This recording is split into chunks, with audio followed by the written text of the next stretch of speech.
Então, boa tarde, né? Eu vou dar prosseguimento, então,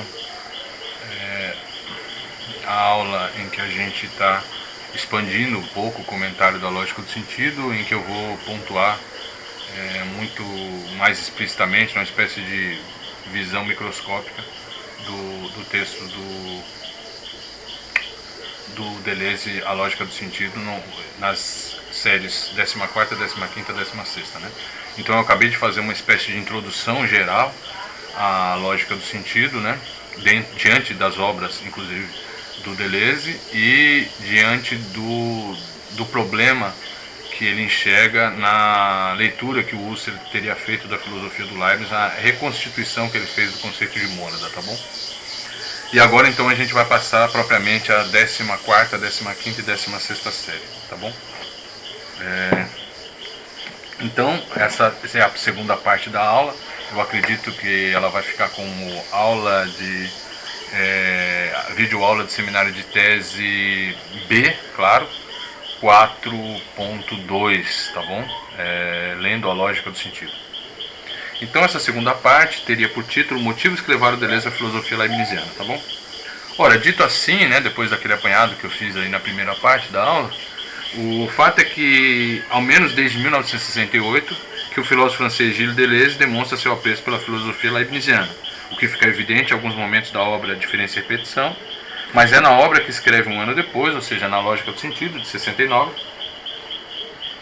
que sua importância será tal que ela se tornará o tema principal de toda uma série, a 16ª série, justamente um dos momentos mais cruciais de seu ensaio de romance ou história embrulhada, momento em que veremos Deleuze caracterizar Sylvie e Bruno e as Alices de Carroll a partir do suposto conceito leibniziano de pessoa vaga e do de mônada expressiva individual, sem deixar de lado, portanto, aquelas fontes de inspiração estoica referentes à expressão e à crítica à interpretação husserliana. Trata-se de conceitos que ofereceriam as bases para pensar aquilo que o francês chamou de gênese estática ontológica de um campo transcendental, impessoal e individual. Tá bom? Ora, certamente, como ao menos em parte já mostramos, são as considerações feitas aqui que fornecerão a direção principal das leituras que Deleuze fará de Leibniz nos três cursos que ele deu na década de 80, né, em 1980, 1986 e 87, que integram aquela coletânea que eu já mostrei para vocês, nessa tradução para o espanhol, Exasperação da Filosofia, tá bom? Há aulas que receberão o título, então, de Exasperação da Filosofia e que, com algumas poucas mudanças substanciais, teriam como resultado a obra A Dobra, Leibniz e o Barroco. A obra, então, que vai ser publicada em 1988, a gente pode dizer que ali em 1976, quando ele escreve a introdução para a lógica do sentido, que vai sair em italiano, ele não menciona nenhuma mudança substancial com relação ao uso do conceito de dobra, né? Não menciona a produção de uma obra sobre o Leibniz, né? Então, certamente é só em 80 mesmo que ele começa a pensar nisso, e essa obra vai demorar para ser produzida, né? Ela vai levar 8 anos, né? Não sei por que os motivos, mas o fato é que em 76 ele ainda não tinha pensado nisso, ou seja, logo depois do Antiédipo ele não pensou em reformular o que ele havia dito ali na Lógica do Sentido. Assim, mantendo a suposição que trata-se do enfrentamento primeiro para uma leitura mais minuciosa de A Dobra, Leibniz e o Barroco, passaremos a remontar então a leitura do francês e explicitar as bases em que ela parece estar alicerçada. Nosso objetivo é deixar claro quais poderão ser os pontos principais da nossa crítica, ao menos parte de suas hipóteses interpretativas. Procederemos, pois, justamente o que já denominamos de problematização do trabalho exegético do Deleuze feito em Lógica do Sentido, especialmente de sua 16ª série. Então aqui eu, de fato, vou desenvolver explicitamente ferramentas de leitura que dizem respeito a um comentário de um filósofo, tá bom? Ora, como já o dissemos, em Lógica do Sentido, tudo parece começar com a crítica à leitura de Husserl. Em sua 14ª série, Deleuze considera que o problema não avançou. Que problema? O problema da determinação de certo domínio. Na medida em que Husserl inscreve no campo transcendental, centros de individuação e sistemas individuais, mônadas e pontos de vista, vários eus à maneira leibniziana, antes que uma forma de eu à maneira kantiana. Há, contudo, como veremos, uma mudança muito importante, diz o Deleuze, a ideia de singularidades, logo diante de generalidades, que são, entretanto, impessoais e pré-individuais, deve agora nos servir de hipótese para a determinação deste domínio e de sua potência genética. Então, é assim que o Deleuze vai olhar, então, para a leitura que o Husserl fez do Leibniz, tá bom? E, claro, né, é assim que ele vai pensar essa nova hipótese, então, que ele vai avançar da 14ª até a 16ª série. Ora, a expressão há, contudo, como veremos, uma mudança muito importante, parece apontar para uma interpretação diferente da de Husserl e que será parte do motivo de retornar à filosofia leibniziana, especialmente na 16ª série. Segundo Deleuze, Husserl teria construído um campo transcendental sem atentar para as condições impostas por Sartre, seu famoso artigo de 1937, intitulado A Transcendência do Ego, eu já mostrei o texto para vocês, e não teria vislumbrado a ideia de singularidades impessoais e pré-individuais, que já estariam suficientemente desenvolvidas na filosofia do Leibniz, especialmente nos parágrafos finais da Teodiceia. Husserl, inclusive, não teria pensado que, a partir daquela filosofia, da filosofia do Leibniz, poderia ter respondido a Sartre que, de fato, a consciência pré-pessoal não tinha talvez necessidade do eu, mas não podia dispensar pontos de vista ou centros de individuação. Em uma palavra, Husserl teria se mantido kantiano demais, talvez também por não ter compreendido uma suposta precedência do mundo e mesmo a arbitrariedade da aplicação irrestrita do princípio de inclusão do predicado no sujeito com relação à mônada expressiva individual. Dito de outra forma, por Husserl não ter visto em Leibniz uma lógica do acontecimento ou topologia de superfície que permitiria a determinação daquele domínio e de sua potência genética. E ainda de outra forma, por não ter visto nos textos do alemão, claro, de Leibniz, os elementos para a formulação da hipótese segundo a qual as singularidades ou antigeneralidades devem ser consideradas impessoais e pré-individuais. Ora, como era de se esperar, dada a associação ao conceito de mônada, Deleuze tratará então na 16ª série, que é sobre a gênese estático-ontológica, dialógica do sentido, da filosofia de Leibniz e como esta permitiria compreender a constituição desse campo e de tal ideia, o que se tornará a base de sua argumentação desenvolvida em A Dobra, e isso fica muito evidente especialmente no seu capítulo 5. Trata-se aqui de levar adiante aquilo que seria a própria possibilidade, portanto, e pertinência da formulação de uma lógica do sentido ou do acontecimento. Ora, então, nos voltemos para a conclusão da 16ª série e parte da sua hipótese geral. A primeira pergunta que não podemos deixar de manter é: qual é o imperativo do uso das obras de Carroll que marcariam marcaria as núpcias da linguagem do inconsciente? Ora, a resposta, nós já mencionamos várias vezes, trata-se da contestação da identidade pessoal. Isso aparece lá na Lógica do Sentido, na página 3, se eu não estou enganado, já na primeira série, mas eu posso dar uma olhada aqui.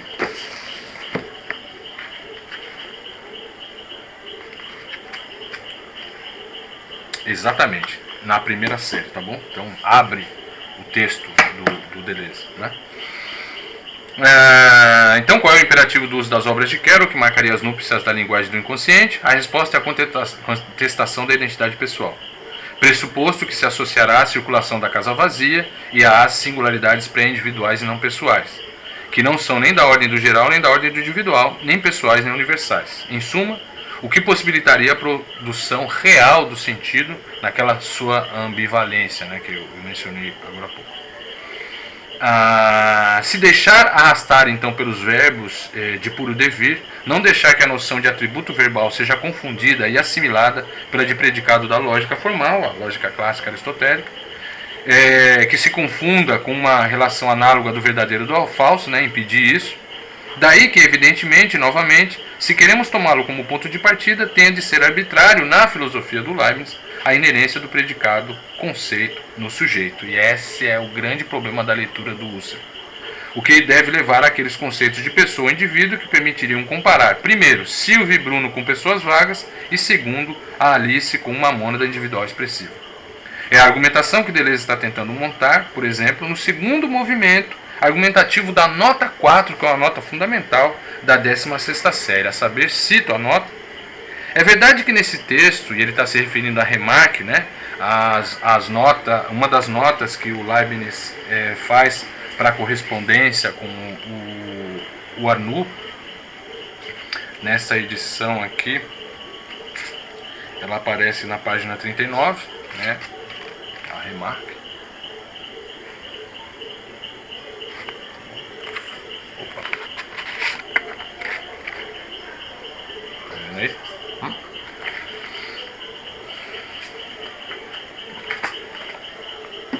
Então, é verdade que nesse texto, nas Remarques, Adão vago não tem existência por si mesmo, vale somente com relação ao nosso entendimento finito.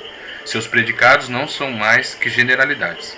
Mas, ao contrário, no texto célebre da Teodiceia, e essa a hipótese interpretativa, então, muito explicitamente que o Deleuze vai avançar, não nas notas, mas no próprio texto da lógica do sentido, os diferentes cestos nos mundos diversos têm uma unidade objetiva muito especial, que repousa sobre a natureza ambígua da noção de singularidade e sobre a categoria do ponto de vista de um cálculo infinito.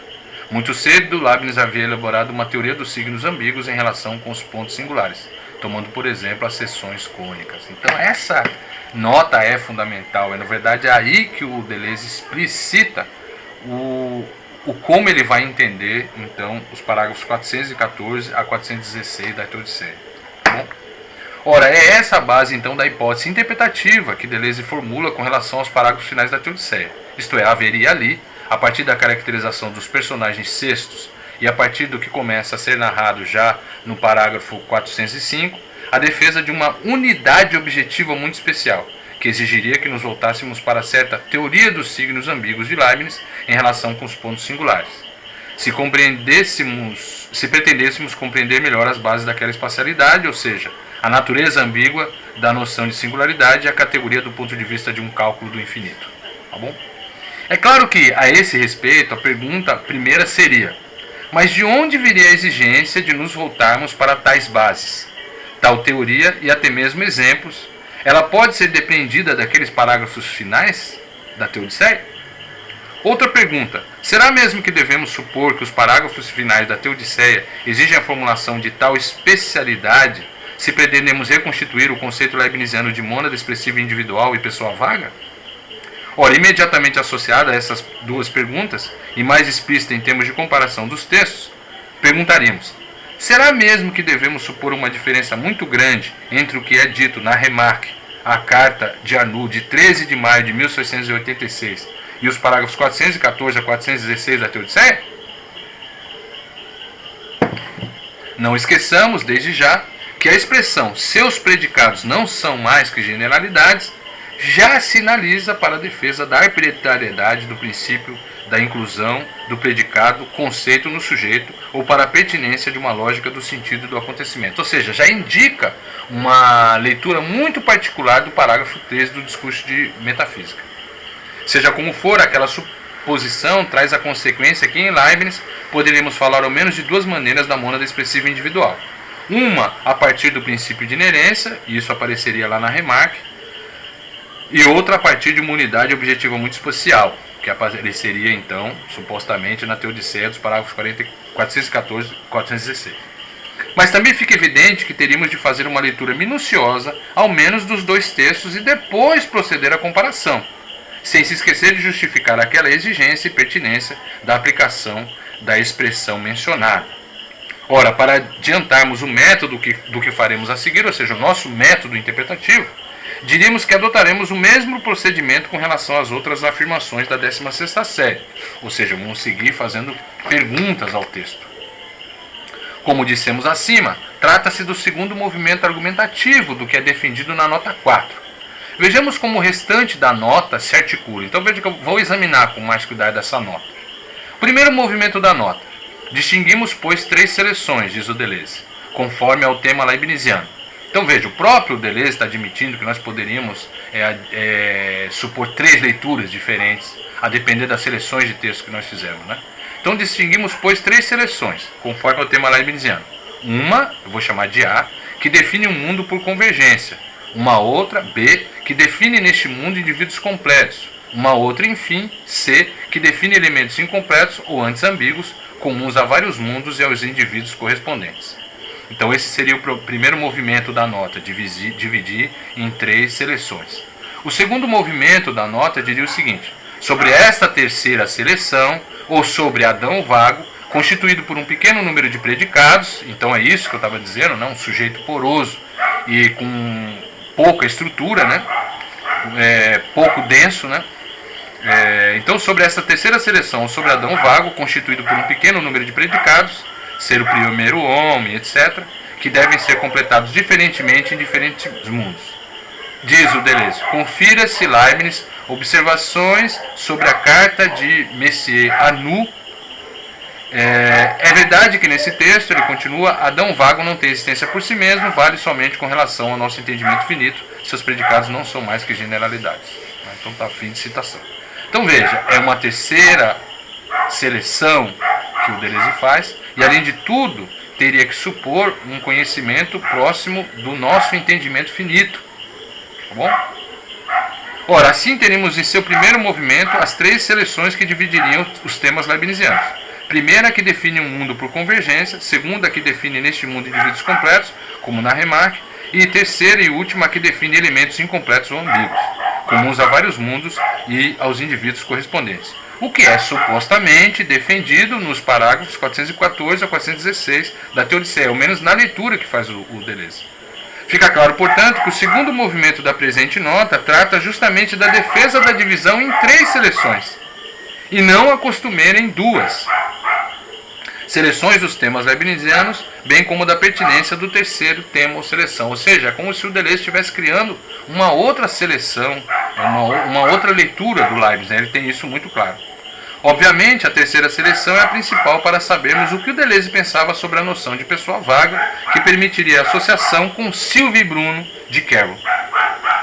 Todo o problema é que, ao menos que haja de fato uma diferença muito grande entre o que é dito nas Remarques e nos parágrafos 414 a 416 da Teodiceia, o que exigiria aquela leitura minuciosa e que vejamos justificada aquela exigência e pertinência da aplicação da mencionada expressão, não há motivo para a suposição de tal tema, ao menos não quando partimos do conceito de mônada expressiva individual.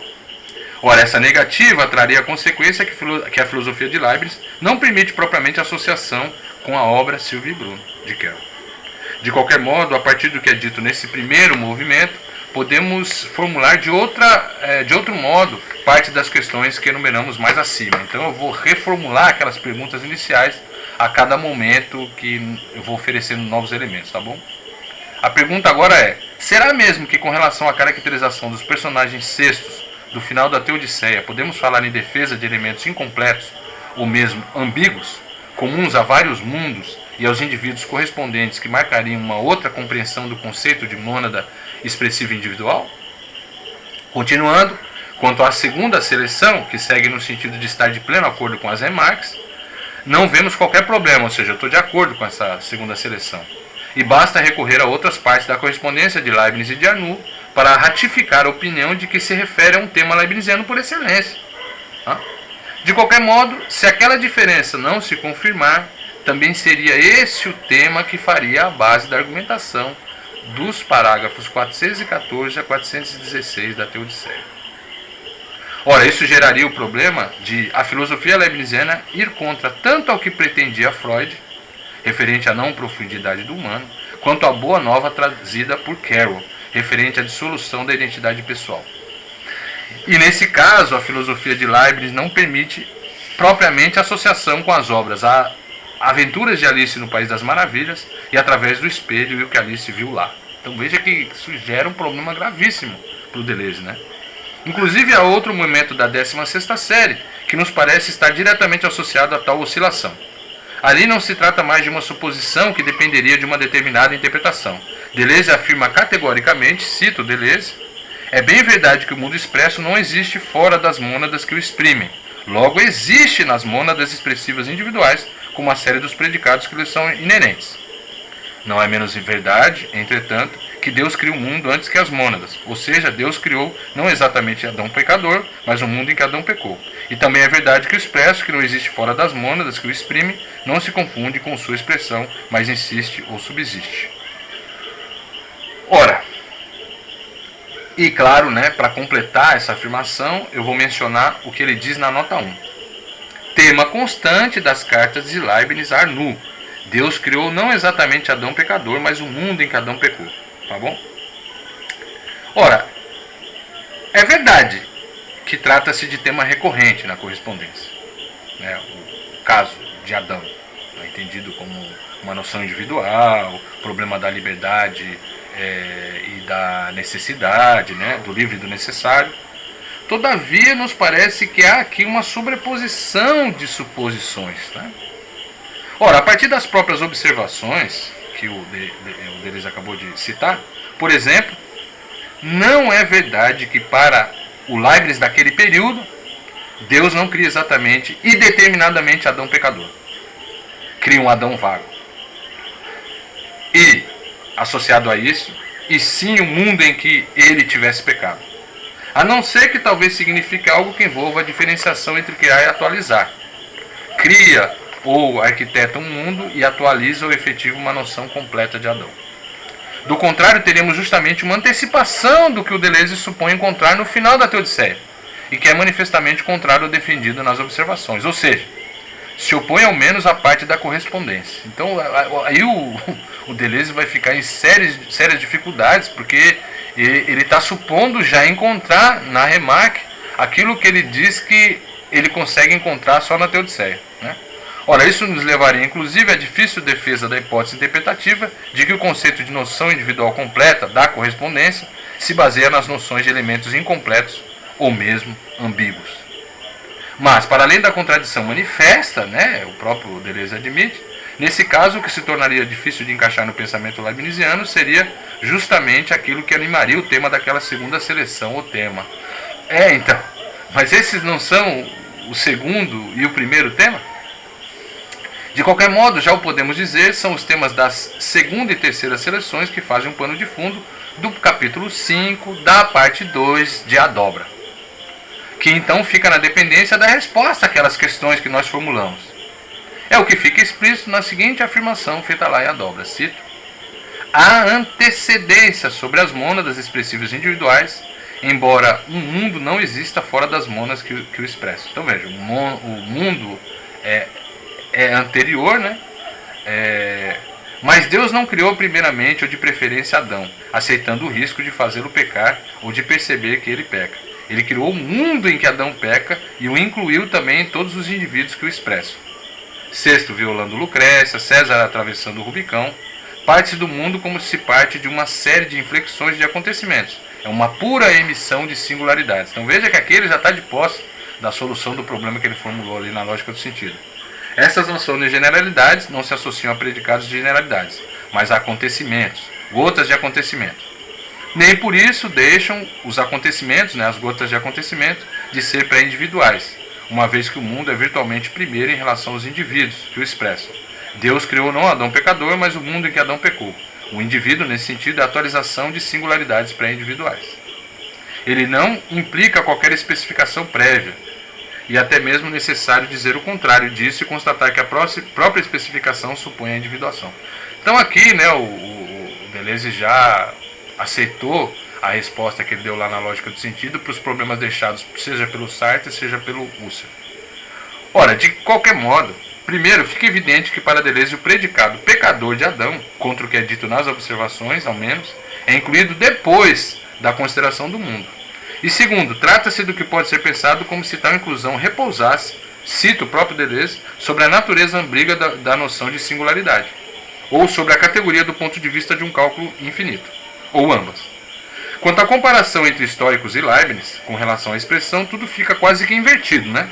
Os corpos, que para os primeiros, né, para os históricos eram as únicas causas, passam a ser quase causas, né? Lá na filosofia leibniziana, né? Os fenômenos bem fundados, né, teriam uma realidade derivada. São o expresso ou apenas simbolizam o simples. Enquanto as mônadas expressivas, os verdadeiros elementos, é que fornecem alguma realidade para aqueles.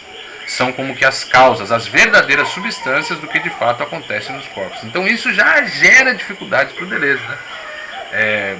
Partir da filosofia estoica e associar a essa filosofia, a filosofia do Leibniz, é difícil, porque no Leibniz essas coisas estão invertidas, né? E temos de dizer que o problema da expressão já fazia pressentir a seguinte pergunta. Então, vamos lá. Qual a ordem de precedência ou preferência das mônadas expressivas individuais, seja com relação a Deus, ao mundo ou aos corpos? E de que modo essas mônadas expressariam individualmente o mundo? Justamente, então, a pergunta respondida acima, né, nessa passagem da dobra, e que revela o centro da interpretação de Deleuze. Então, para mim, esse trecho, essa nota 4 e esse trecho da dobra, que vai ser uma repetição da lógica do sentido, são os centrais, né, da interpretação do Deleuze. Então, parte daquelas nossas perguntas assumiria a seguinte forma: podemos mesmo falar em anterioridade virtual do mundo que permita tal inclusão com relação ao conceito de mônada expressiva individual em Leibniz, mesmo que somente quanto ao que é afirmado ao final da Teodiceia? Pergunta que, com o que podemos observar até aqui, certamente movimentará principalmente os temas referentes à primeira e à terceira seleções, se pensamos aí em dar razão ao Deleuze, né? Eis, pois, os temas mais desenvolvidos em A Dobra. Bom, ora, já que tivemos que mencioná-la no que diz respeito à primeira seleção, também não vemos motivo para não considerá-la um tema leibniziano, ou seja, tanto a segunda seleção como a primeira, eu estou tranquilo, estou de acordo com Deleuze, são de fato temas leibnizianos. Mas é preciso atentar para o fato que alguns outros autores modernos poderiam ser chamados a ocupar lugar semelhante ao do Leibniz, com relação a essa seleção. Para não falarmos apenas da utilização das regras de divergência e convergência, o que nos obrigaria a mencionar muitos outros filósofos ou matemáticos, pensamos principalmente em Newton, que chegou a uma matemática que permitiria pensar a categoria do ponto de vista de um cálculo do infinito, alguma topologia de superfície e, para alguns comentadores, talvez para o próprio Leibniz, a supor a arbitrariedade do princípio inesse, né, o princípio da inerência do predicado no sujeito. Se vocês quiserem, isso aparece num livro que foi publicado na Argentina, cujo título é De Newton e os Newtonianos entre Descartes e Berkeley, né? Então, a autora vai avançar essa hipótese, né, que o que o Newton precisa é de uma outra lógica, né, uma outra maneira de entender a relação entre predicado e sujeito, ali quando ele está escrevendo sobre o equilíbrio dos fluidos e os Principia, tá bom? Por fim, dados aqueles temas ou seleções, né, que para o Deleuze são 3, podemos voltar aos pontos principais e o centro da interpretação de Deleuze da filosofia leibniziana, que estariam na seguinte afirmação da 16ª série de Lógica do Sentido. Cito, essa é a principal: efetuar-se é também ser expresso. Leibniz sustenta a tese cérebra, né, uma tese cérebra, né? Cada mônada individual exprime o mundo. Mas, adverte o próprio Deleuze, esta tese não é suficientemente compreendida enquanto a interpretamos como significando a inerência do predicado na mônada expressiva, né? Então, a primeira coisa é isso, né? A menção a essa tese cérebro e que é essa inerência dos predicados na mônada expressiva, né? Então, tem que tomar cuidado aí, né, para o Deleuze, tá certo? Pois é bem verdade que o mundo expresso não existe fora das mônadas que o exprimem. Logo, existe nas mônadas como a série dos predicados que lhes são inerentes. Não é menos verdade, entretanto, e esse é uma terceira etapa da afirmação do Deleuze, Deus cria o mundo antes que as mônadas. A expressão plutôt que, né, plutôt que.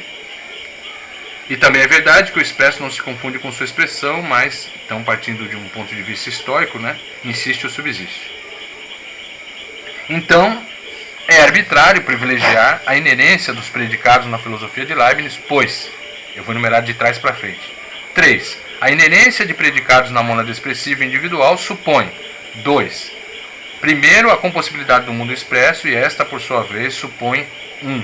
A distribuição de pura singularidade segundo as regras de convergência e de divergência, que pertencem ainda a uma lógica do sentido do acontecimento, não a uma lógica da predicação e da verdade. Leibniz foi muito longe nessa primeira etapa da gênese, então, gênese ontológica de um certo campo transcendental, impessoal e pré-individual, a gente já pode dizer, né? Ou das singularidades entendidas como verdadeiros acontecimentos transcendentais. O indivíduo constituído como centro de envolvimento, como envolvendo singularidades em um mundo e sobre seu corpo. Ora, com relação a esse primeiro movimento, né, que diz respeito a Leibniz sustentar a tese célebre, cada mônada individual exprime o mundo, a defesa da tese célebre de Leibniz, cada mônada individual exprime o mundo, pode ser acompanhada em muitos de seus textos. Tá tranquilo. E evidentemente o principal é a monadologia, né? Especialmente os parágrafos 56 em diante. Seria a partir dele, portanto, né, do parágrafo 56, que deveríamos acompanhar a reconstrução do conceito de mônada expressiva individual. Todavia, e em acordo com as obras mencionadas na 16ª série, também é verdade que é possível acompanhar tal reconstrução a partir da Teodiceia, tendo em vista que a monadologia é toda anotada pelo próprio Leibniz, com vários dos parágrafos da Teodiceia. Eu tenho aqui essa tradução da Virginia Naughton, né, que é uma tradução bilíngue, que menciona a todo momento esses, né, ao final de cada parágrafo, esses parágrafos da Teodiceia, olha aqui, né, que corresponderiam então ao mesmo tema discutido lá na monadologia, tá bom? Na coleção dos pensadores não tem isso, tá bom? Então, né, a própria monadologia está imediatamente associada pelo próprio Leibniz à Teodiceia. Mas talvez fosse necessário um trabalho adicional para cuidar melhor das transposições envolvidas. Então a gente teria que cuidar dessas transposições, né, essas passagens da obra Teodiceia para a monadologia. Então esse seria a primeira questão aí que eu colocaria para a afirmação da tese, então. Ora, quanto a ser, esse momento em que o Deleuze diz que Deus cria o mundo antes que as mônadas, né? E eu vou justificar daqui a pouco por que eu não tratei do segundo momento, mas sim do terceiro. Quanto a ser, e nosso salto será justificado já, ou seja, quanto à afirmação que para Leibniz, Deus cria o mundo antes que as mônadas, manteremos as seguintes perguntas. Podemos mesmo falar em anterioridade virtual do mundo que permita tal inclusão com relação ao conceito de mônada expressiva individual em Leibniz, mesmo que somente quanto ao que é afirmado ao final da Teodiceia? Do mesmo modo, insistiríamos na suposição que trata-se principalmente de se manter nos temas referentes à primeira e terceira seleções, né, que o Deleuze enumerou lá naquela nota. Já no que diz respeito a esse segundo momento que aparece ali, né, a inerência dos predicados na mônada expressiva, podemos notar que há uma vinculação clara com o elemento 3, que diz respeito lá, né, nessa explicitação que a gente fez do texto, a inerência, né, arbitrar e privilegiar a inerência dos predicados na filosofia de Leibniz, pois a inerência de predicados na mônada expressiva individual supõe algo, né, supõe duas coisas, tá bom? Então, no que diz respeito a B, podemos notar que há uma vinculação clara com 3, ou seja, em ambos trata-se da recusa ou não necessidade, por conta de uma arbitrariedade, do princípio da inerência do predicado no sujeito com relação às mônadas expressivas individuais. Ora, também é verdade que tal recusa se baseia na suposição, uma suposição, que haveria em Leibniz a defesa da inclusão, que é posterior à virtualidade ou criação do mundo por parte do Deus leibniziano. Dito de outro modo, e para retomar a dobra, o Deus leibniziano não criou primeiramente ou de preferência a mônada expressiva individual Adão, ou sexto, ou César, aceitando o risco de fazê-lo pecar ou de perceber que ele peca. Isso vai totalmente contra o tipo de conhecimento que o Deus leibniziano tem, do meu ponto de vista. Continua então Deleuze, ele criou um mundo em que Adão peca e o incluiu também em todos os indivíduos que o expressam. Bom? Então, reformularíamos a pergunta para o Deleuze, que seria a seguinte: podemos mesmo falar em anterioridade virtual do mundo que permita tal inclusão com relação ao conceito leibniziano de mônada expressiva individual, mesmo que somente quanto ao que é afirmado ao final da Teodiceia? Do mesmo modo, insistiríamos na suposição que trata-se principalmente de se manter nos temas referentes à primeira e terceira seleções, né? Então, isso é o básico da leitura do próprio Deleuze, tá bom? Mas aqui já acrescentaríamos a seguinte pergunta: por conta de sua ciência da simples inteligência, que faz a base inclusive dos parágrafos finais da Teodiceia, o Deus leibniziano não aceitaria, até certo ponto ao menos, o risco de fazer Adão pecar, e agora com certeza percebe, antes mesmo da criação do mundo ou da virtualidade do mundo, que Adão pecará?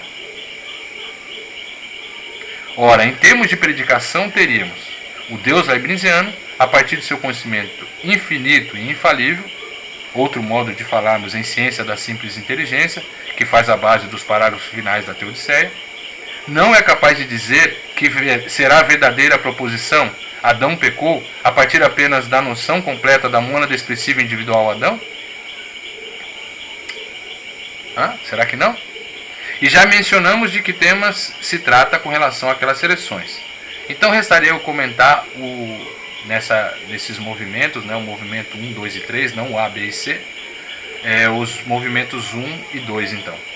Ora, na afirmação acima, a recusa do princípio de inerência ou inclusão prévia tem como razão geral o seu não pertencimento a uma lógica do acontecimento e do sentido.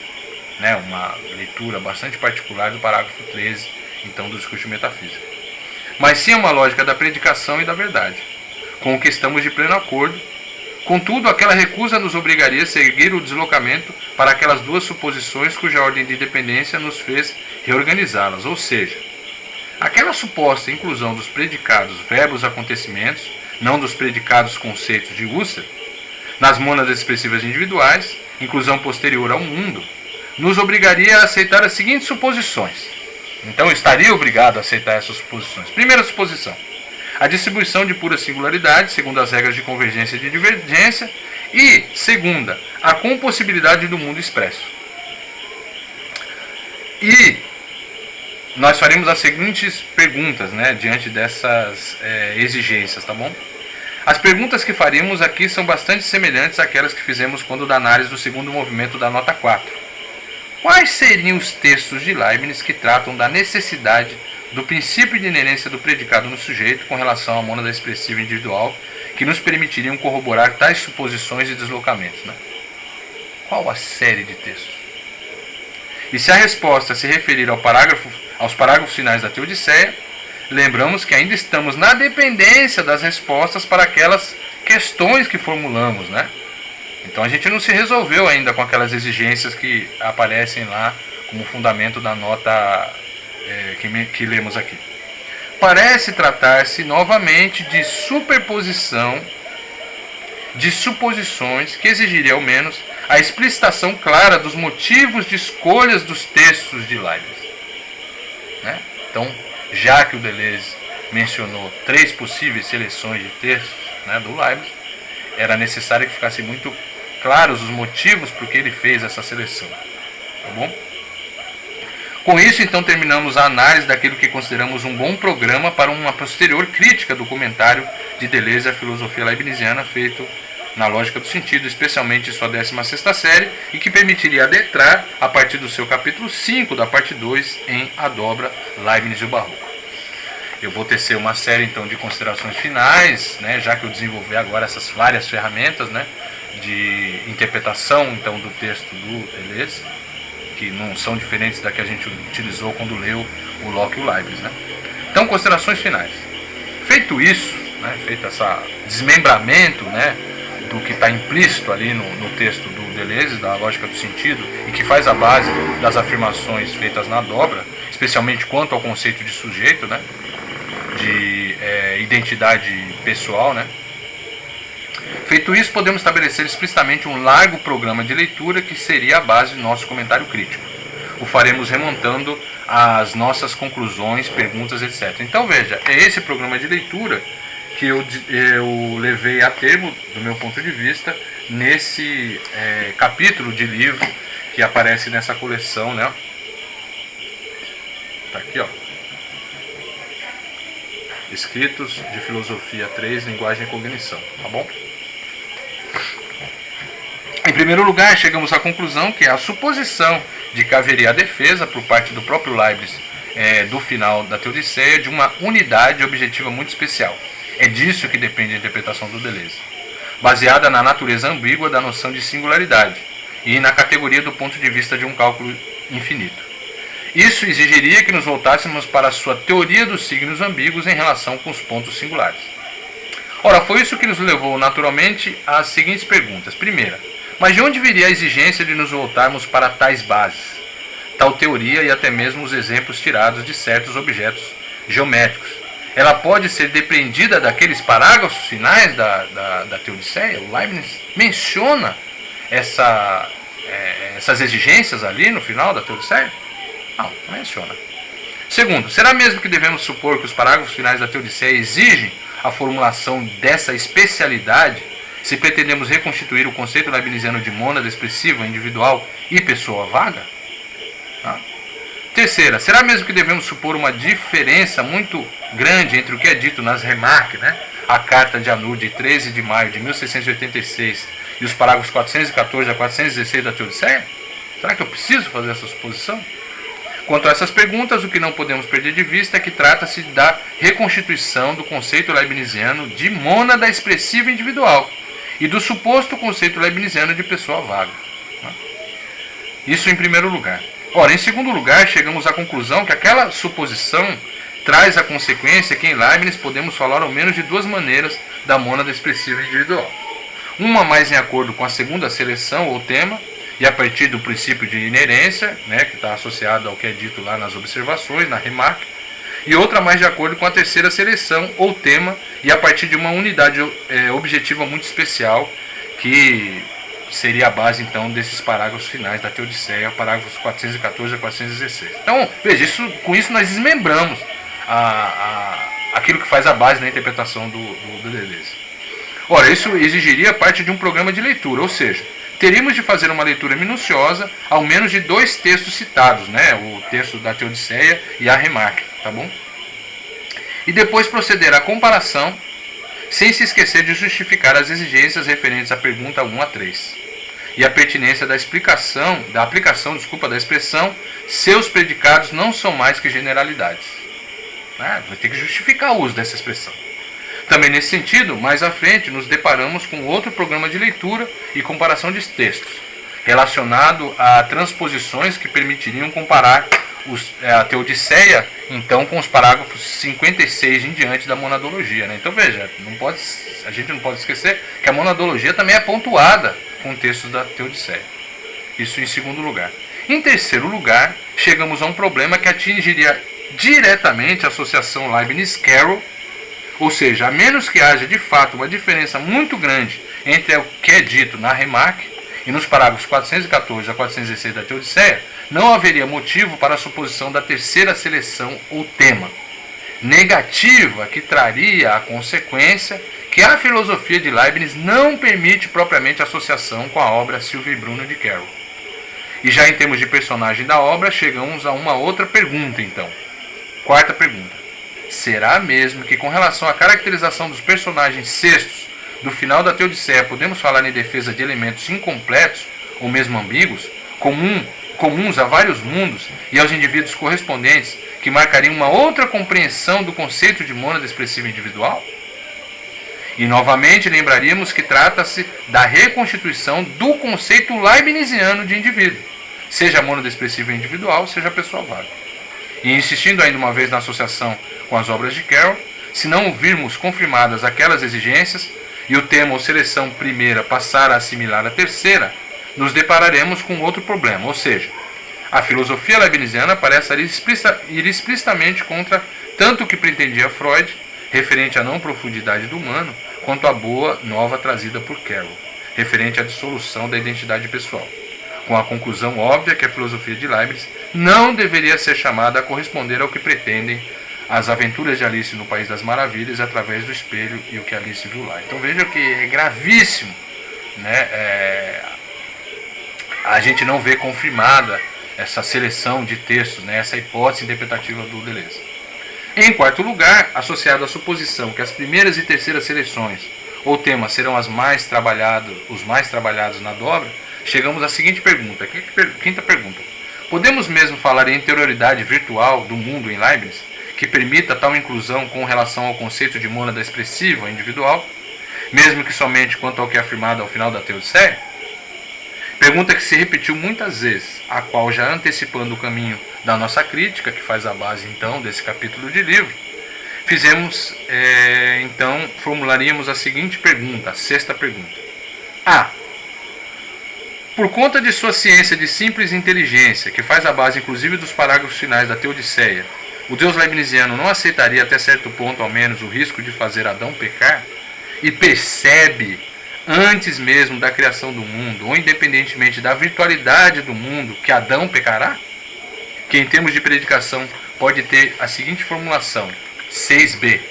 O Deus leibniziano, a partir de seu conhecimento infinito, infalível e fora da ordem do tempo, veja, eu não estou dizendo que haverá uma passagem de necessidade, né? Não é porque Deus sabe, né, aquilo que é certo, que esse conhecimento implicará em necessidade do que acontecerá, tá bom? Isso já falei, isso está claro, é um problema enfrentado já desde o Boécio e resolvido por ele já. O Leibniz se vale dessas soluções, né? Então 6b, o Deus leibniziano, a partir de seu conhecimento infinito, infalível e fora da ordem do tempo, outro modo de falarmos em ciência da simples inteligência, que faz a base inclusive dos parágrafos finais da Teodiceia, não é capaz de dizer que será verdadeira a proposição Adão pecou, ou se vocês quiserem, né, antes da criação do mundo, né, Adão pecará. A partir apenas da noção completa da mônada expressiva individual Adão, ou que restasse apenas Adão e Deus, do meu ponto de vista, afirmar isso é não ter entendido essa história, né, que o Leibniz cria ali no final da Teodiceia. Por fim, em quinto lugar, é evidente que estamos de acordo nos termos que Deleuze faz sua proposta de uma lógica do acontecimento do sentido. Veja, eu acho o livro genial. Com a necessidade da recusa do princípio de inerência ou inclusão prévia de predicados ou propriedades. Algo que voltaria a afirmar uma lógica da predicação e da verdade, ou os predicados conceitos de Husserl, né? Eu entendi o projeto, muito claramente o projeto de Deleuze, e estou de acordo, inclusive, não com os mesmos motivos que o Zizek, mas eu acho a obra, a Lógica do Sentido, uma obra sensacional. Nosso desacordo se refere a tal recusa estar operando na filosofia leibniziana, especialmente quando se trata do conceito de mônada expressiva individual. De fato, né, o Leibniz envolve outros métodos, né, mas esses métodos não são chamados a pensar a mônada expressiva individual. Então, nosso desacordo se refere a tal recusa estar operando na filosofia leibniziana, especialmente quando se trata do conceito de mônada expressiva individual. Que estejamos obrigados a aceitar o deslocamento para a necessidade das suposições que 1. A distribuição de pura singularidade, segundo as regras de convergência e de divergência, e que 2. A compossibilidade do mundo expresso é que guiam a inclusão de predicados, verbos, acontecimentos nas mônadas expressivas individuais. Ao que acrescentamos a pergunta que nos conduziria a um outro programa de leitura, inclusive a explicitação dos motivos da escolha de determinados textos, a saber, 7. Quais seriam os textos de Leibniz que tratam propriamente da necessidade ou arbitrariedade do princípio de inerência do predicado do sujeito, no sujeito com relação novamente, propriamente, à mônada expressiva individual, que nos permitiriam corroborar tais suposições de deslocamentos, né? Então, mesmo na dobra e nas aulas, né, que aparecem então publicadas em conjunto, né, nessa exasperação da filosofia, eu não vejo o Deleuze formular resposta para essas questões muito claramente, tá bom? E com isso encerramos então o nosso programa de leitura e problematizações, ficando para um outro momento a apresentação do comentário crítico. Então, claro, o que eu estou pensando com esse programa de leitura? Né, eu estou pensando que você vai fazer uma leitura de um determinado comentador, vai encontrar os pontos fracos da leitura desse comentador e vai fazer então um programa de leitura, né, uma seleção de textos do filósofo que você está lendo e para o qual você está tentando oferecer um comentário diferente a esse que você está lendo, a esses que estão publicados, né? E então, feito esse programa, você vai então criar uma nova hipótese interpretativa dessa filosofia, então a partir da formulação muito clara, né, dessa seleção de textos que você enumerou. E essa enumeração tem que ser clara do meu ponto de vista, né? Então esses seriam para mim os defeitos, na verdade, né? E me desculpem, né, que seja o Deleuze, mas os defeitos da obra do Deleuze, né? E isso, como vocês viram, é gravíssimo, né? Se essa terceira seleção que o Deleuze supõe existir na obra do Leibniz não se confirma, o projeto da dobra, né, está todo ele em bases muito fracas, né? Tá bom? Então, basicamente é isso que a gente tentava oferecer, né? Então vejam, se eu tivesse que fazer então um programa de leitura para responder a essa leitura do Deleuze, né? Que eu já, claro, evidentemente já fiz, né? Então eu vou fazer isso de um ponto de vista de retrospectiva, né? Eu veria duas maneiras, né? Para defender a leitura do Deleuze, muitos comentadores vão supor então uma diferença muito grande entre a filosofia do Leibniz até o período ali do discurso de metafísica e depois esse período na monadologia ou mesmo na teodiceia. E isso cria uma dificuldade do meu ponto de vista, que fica difícil dizer o que está acontecendo ali então nos novos ensaios, especialmente o capítulo 27 do livro 2. Né?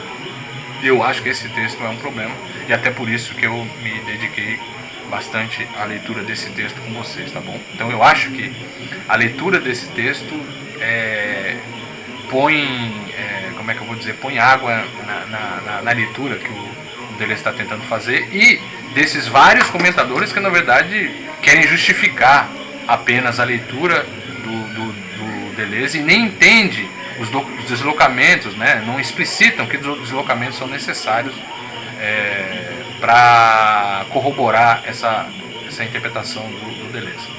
Então veja, eu faria o seguinte, claro que eu leria todos os textos que o Deleuze está lendo, eu já fiz isso, né? Li com detalhe todos eles, mas eu faria um outro caminho. Eu começaria então com a carta a Molanos. A carta a Molanos já é uma carta escrita a partir de uma longa consideração que o Leibniz fez, né, desde a sua dissertação ali de 1663, né, sobre o princípio de individuação. Então o Leibniz já tinha gasto bastante tempo, né, pensando o princípio de individuação, não um princípio de individuação. A carta de 1679 que ele dirige ao Molanos é uma carta em que ele vai formular o problema da recompensa e do castigo, né? Então, a base de uma moral, que no final das contas é o que é a Teodiceia, um grande tratado, né? Um grande ensaio de moral leibniziana, já formulando o problema em termos de determinar o que significa uma pessoa espiritual. Então ali o problema, cronologicamente falando, já aparece. Esse problema vai ser repetido no discurso de metafísica, especialmente ali no parágrafo 12, né? Em todos os momentos que o Leibniz for falar de recompensa e castigo, né? Especialmente em termos do juízo final, ele vai retomar o que ele diz ali, esse problema formulado ali na carta, tá bom? Então isso aparece lá no discurso de metafísica, parágrafo 12, vai reaparecer então saltando, claro, eu podia elencar outras obras, mas vai reaparecer lá nos novos ensaios.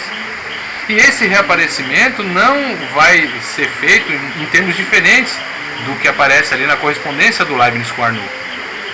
Então, na verdade, os novos ensaios ele retoma, inclusive em termos de pessoa espiritual, o que está dito no discurso de metafísica e na correspondência do Leibniz e do Clarke. Então ele amenizaria esse salto, né, do discurso de metafísica para a teodiceia e para a monadologia.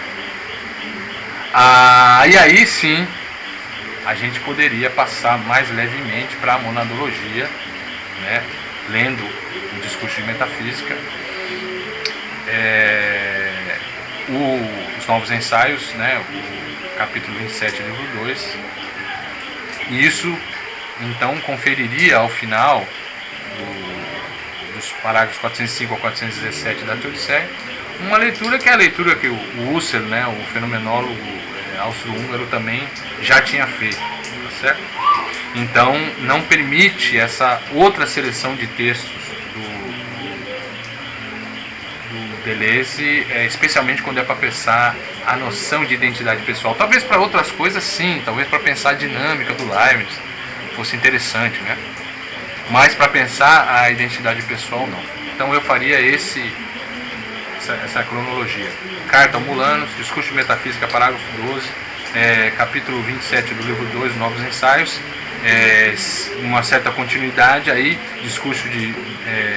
Teodiceia, Monadologia e a carta do Leibniz ao Clarke, que eu já mencionei, e especialmente então o parágrafo 47 da quinta carta ao Clarke.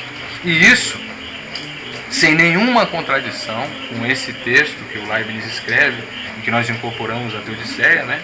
Em que o Leibniz vai falar das qualidades dos possíveis e que esse sim joga muita água na interpretação que o Deleuze está fazendo do final da Teodiceia, né? E isso talvez explique também, né, agora saindo da obra do Deleuze, intérprete do Leibniz, mas do Deleuze filósofo, né, isso explica muito porque a leitura do Derrida, do Mallarmé, é tão diferente da leitura do Deleuze do Mallarmé, né? O Derrida não vê como manter a noção de livro, né, essa noção clássica de livro que está em jogo ali, né, uma certa filosofia da linguagem que está ali no Leibniz, especialmente na Teodiceia, nos parágrafos finais. Ele não vê como juntar essa noção de livro com a noção de livro do Mallarmé e a noção de criatividade literária, tá bom? Então, por enquanto era isso. Leiam então esse capítulo de livro, que é onde eu acho que já resolvi, então, já ofereci uma outra interpretação, tá bom? Uma outra interpretação, a capa não está aqui, me desculpa. Deixa eu pegar aqui. Uma outra interpretação, então, que eliminaria essa terceira seleção dos textos do Deleuze. Aqui, ó. Escritos de filosofia da linguagem, escritos de filosofia 3 e linguagem de cognição. Tá bom? Uma boa noite para vocês. Eu vou fazer só mais um trecho dessa aula, que retomando aqueles pontos, né, que são referentes a fichamento e propondo então o que eu gostaria que vocês pensassem, tá bom? Até mais então. Começou a chover aqui e fica difícil, né, gravar, o que interfere muito no som. Tchau, tchau. Até mais.